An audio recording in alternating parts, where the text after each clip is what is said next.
ইনশাল্লাহ আমরা যেহেতু আপনার এই টুর্নামেন্টে অংশগ্রহণ করছি, ইনশাল্লাহ আমাদের লক্ষ্য হচ্ছে ফাইনালে পৌঁছানো। আমাদের প্রত্যেকটা ম্যাচ হচ্ছে ফাইনাল। আজকে আমরা যে ম্যাচটা খেলছি এটা আমরা ফাইনাল মনে করে গেছি, সামনের ম্যাচ আমাদের জন্য ফাইনাল। এইভাবে আমরা ম্যাচ বাই ম্যাচ এগিয়ে যাবো ইনশাল্লাহ। প্রস্তুতি কেমন ছিল, আয়োজন কেমন ছিল আয়োজকদের?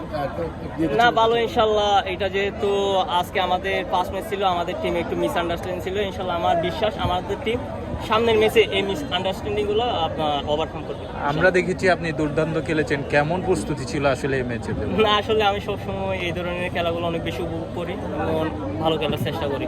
যেহেতু অনেক দূর থেকে আমার গ্রামের মানুষরা খেলা দেখতে আসে, তাদের মুখে হাসি ফোটানোর সবসময় চেষ্টা করি।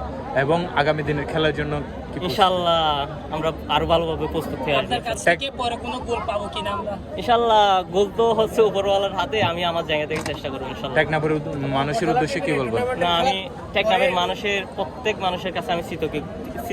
তারা যেভাবে আমাদেরকে সবসময় উৎসাহ অনুপ্রেরণা দেয়। ধন্যবাদ। না এটা আসলে এটা তো এরকম কিছু না, তবে যখন আমার কাছে ওইরকম সুযোগ আসবে আমি সুযোগগুলো কাজে লাগানোর চেষ্টা করবো ইনশাল্লাহ। আপনি ফিজিক্যালি ফিট আছেন? হ্যাঁ আলহামদুলিল্লাহ।